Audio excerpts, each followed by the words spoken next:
साथियों, आज एक इम्पॉर्टेंट केस को मैं डिस्कस करने वाला हूँ। केस है बॉम्बे हाई कोर्ट का, जिसका डेट है 18 फरवरी 26।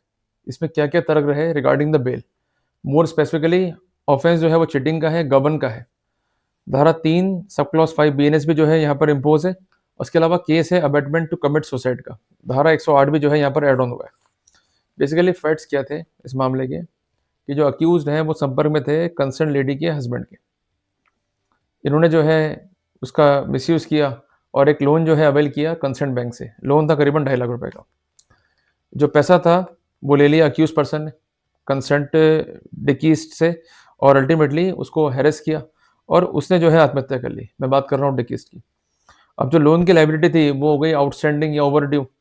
जो कंसर्न लेडी है उसको कंपेल किया बैंक ने, उसने अपने गहने बेचे और लोन को जो है सेट ऑफ किया। अब उसने एक एफआईआर जो है दर्ज कराई अगेंस्ट द अक्यूज पर्सन की इन लोगों ने मेरे पति को जो है अबेट किया टू कमिट सुसाइड। मेरे पति ने सुसाइड जो है कमिट किया।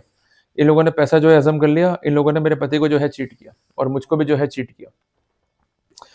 जब भी इस तरह के मामले होते हैं और खासकर आप मूव कर रहे हैं एंटिसिपेटरी बेल, तो सबसे पहले हमारा अटैक क्या होता है कि the accused is not named in the FIR और इन द सुसाइडल नोट।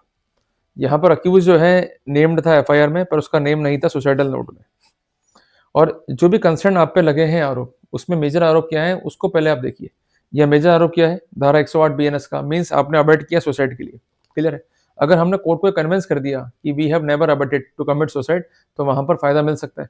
और इस बिंदु पे एक महत्वपूर्ण जजमेंट है ऑनरेबल सुप्रीम कोर्ट का, जो बहुत रिसेंट है, जिसका साइटेशन है 2025 SCC online Supreme Court page 1725।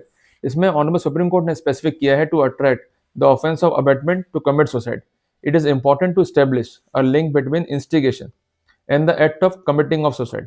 पहली बात तो ये, तो लिंक होना चाहिए इंस्टिगेशन में और सुसाइड के अंदर। अगर लिंक नहीं है तो फायदा मिल जाएगा आरोपी को। दूसरी बात, अक्यूज के पार्ट पे होना चाहिए मेंस रिया, मीन्स एक इल मोटिव उसके पार्ट पे शो होना चाहिए कि उसको इससे फायदा जो है क्या होने वाला है। और तीसरी बात, इस तरह से किया गया instigation that the complainant is left with no option except to commit the suicide.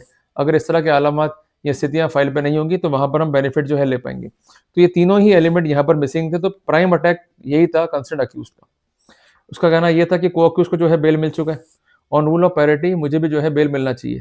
ध्यान रखिएगा कि जब भी रूल ऑफ पैरिटी पे आप बेल को मूव करते हैं तो आपका रोल को अक्यूज के रोल से कम होना चाहिए या बराबर होना चाहिए। अगर आपका रोल जो है कर रहा है ओवर स्टेपिंग, तो फायदा नहीं मिलेगा इस पॉइंट का। तीसरी बात, आपको ये शो करना है कि why you are falsely implicated. इसलिए मैं बार बार कहता हूँ आपसे कि जहां भी आपके सिविल डिस्प्यूट्स हैं या पैसों के लेन देन का मामला है, make a complete flow chart by the virtue of which we could show that कि ये मनी आया हमारे पास, हमने जो है आगे इन्वेस्ट कर दिया as per the consent of complainant. So there is no intention to cheat, बल्कि हम खुद विक्टिम हैं इस प्रक्रिया में। तो ऐसे सिनेरियो में आप खुद को जो है बचा पाएंगे to be the accused in the process. Actually होता क्या है कि जो सिरे होते हैं वो आप स्पेसिफिक कर नहीं पाते हो। पुलिस आपके पीछे होती है, आप भाग रहे होते हो, तो उनको क्या लगता है कि आप जो है भ्रष्ट हो, बेईमान हो और आपने जो है क्राइम किया। अगर आपने गलत नहीं किया है, एट एज अ साहूकार अपना डॉक्यूमेंट पूरा करके रखो। आप सलाह करो विद द इफेक्टिव एडवोकेट्स, ताकि वो तैयारी करा दें आपको और आप इफेक्टिवली आपका वर्कआउट जो है कर सकें। क्लियर है। Accused shall be deemed to be innocent unless proven guilty, ये बात जो है सदैव ध्यान रखना।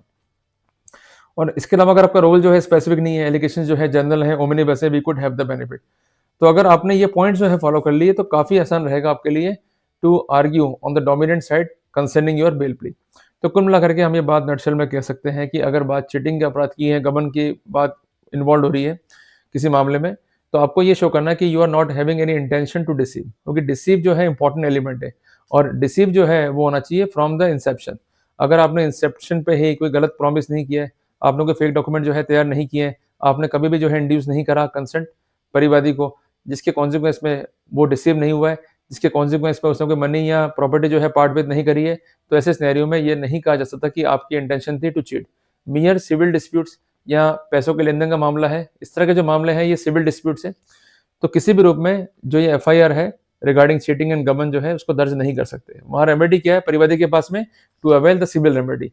तो कुल मिला करके हमें मेहनत करके जो कंसर्न आर्गूमेंट्स है उसकी दिशा को जो है मोड़ना होगा और ये स्पष्ट करना होगा कि कंसर्न जो डिस्प्यूट है एक सिविल डिस्प्यूट है और पुलिस को जानकारी नहीं थी नियम कायदे कानून की। Ultimately they have lost the FIR on emotional basis, और कानून में कोई स्थान नहीं है इमोशन का। अगर किसी के आपने पैसे खाए हैं, ये गबन नहीं है।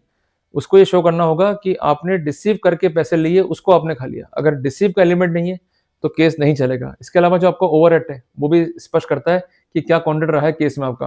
भई मैंने किससे रुपए उधार लिए 5 लाख बिज़नेस के लिए, मैंने लगा दिए बिज़नेस में, पैसा डूब गया। अब आप खुद बताइए क्या मैंने चीट कर लिया क्या? क्लियर है बात ये? तो जब तक स्पेसिफिक एलिमेंट नहीं है, तो हमें फ़ायदा मिल जाएगा। अब एक एग्ज़ाम्पल हम और लेते हैं, मैंने किससे कहा कि मैं दुबई जा रहा हूँ, क्लियर है? और वहाँ मेरी बहन की दुकान है, आपके लिए जो है मैं पंखे ले आऊँगा, क्लियर हो गया? मैंने उससे पैसे ले लिए, अब दुकान मेरी बहन की है ही नहीं, तो what I have made a false promise, तो वहाँ पर केस बन जाएगा चीटिंग का। तो ये डिफरेंशिएट भी हम करते हुए चल रहे हैं और जो कॉन्सेप्ट्स हैं उसको हम समझते हुए चल रहे हैं। तो मैं उम्मीद करता हूँ कि मैंने आपको इफेक्टिव जानकारी दी, तो whenever you are in trouble, ये पॉइंट्स हैं, इसको फॉलो करें ताकि आपको जो है राहत मिल जाए। जल्दी मिलेंगे एक नए टॉपिक के साथ, टिल देन जय हिंद, जय भारत।